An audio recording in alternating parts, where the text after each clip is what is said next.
Dalam Kisah Para Rasul, terdapat sebuah peristiwa yang dicatat. Kita semua paham. Awalnya Rasul Tuhan ada 12 orang. Namun salah satu dari mereka gantung diri. Dia meninggalkan Tuhan Kristus. Gantung diri. Orang itu adalah Yudas. Kemudian sebelum para rasul menerima Roh Kudus, mereka melakukan pengundian untuk memilih satu orang agar dia menggantikan jabatan yang besar itu. Mari kita lihat mereka mengundi. Lalu mereka memilih seseorang untuk menggantikan jabatan Rasul Yudas. Dan bersama 11 rasul lainnya, tujuannya adalah apa? Sebenarnya untuk satu hal, yaitu agar dia bersama 11 rasul lainnya memberi kesaksian tentang kebangkitan Kristus. Mari kita lihat. Ternyata inti pekerjaan para rasul adalah memberikan kesaksian tentang Kristus. Baik, mari kita lihat ayat dari Kisah Para Rasul pasal pertama. Di situ dikatakan kita harus memilih satu orang sebagai pengganti jabatan Yudas,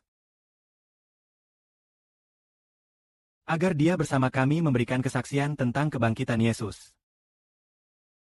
Orang yang akan dipilih harus orang yang sejak dibaptis Yohanes oleh Yesus, hingga hari Tuhan diangkat ke surga, selalu bersama kami.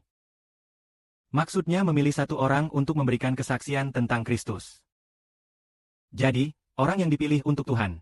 Untuk apa memberikan kesaksian? Disebutkan dia akan menggantikan jabatan Rasul. Jabatan Rasul Yudas. Agar dia bersama kami memberikan kesaksian tentang kebangkitan Yesus. Sungguh luar biasa. Apa inti pekerjaan para rasul? Yakni memberikan kesaksian tentang kebangkitan Yesus Kristus. Saudara dan saudari yang telah membaca 4 Injil, Matius, Markus, Lukas, Yohanes, keempat Injil itu memiliki kesamaan, yaitu mencatat secara rinci pengorbanan dan kebangkitan Kristus. Semua, baik Rasul Matius, Markus, Lukas, maupun Yohanes para rasul dan murid, mereka memiliki kesamaan. Keempat Injil ini semua sama, yaitu menceritakan pengorbanan dan kebangkitan Kristus. Secara rinci mereka menulis.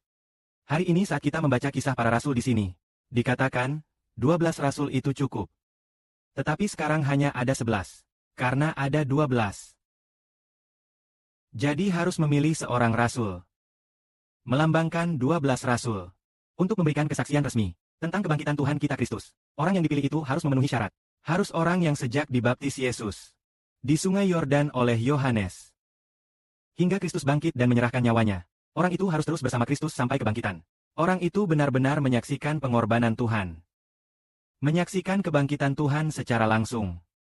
Seseorang seperti itu harus duduk sejajar dengan 11 rasul lainnya, agar dia menjadi salah satu dari 12 rasul. Memberikan kesaksian bagi Kristus. Kemudian mereka mengambil 2 orang. Satu bernama Yosef, dan satu lagi bernama Matias. Mereka mengundi. Dan akhirnya Matias yang terpilih. Matias kemudian bergabung dengan 11 rasul lainnya. Sebenarnya Yudas Galilea seharusnya menerima jabatan rasul, tapi dia meninggalkannya. Dan Matias menggantikannya. Jadi, kita menemukan rahasia. Pekerjaan utama para rasul itu apa? Yaitu memberikan kesaksian tentang kebangkitan Kristus. Itulah inti pekerjaan mereka. Mereka adalah saksi kebangkitan Kristus. Itulah tugas utama para rasul.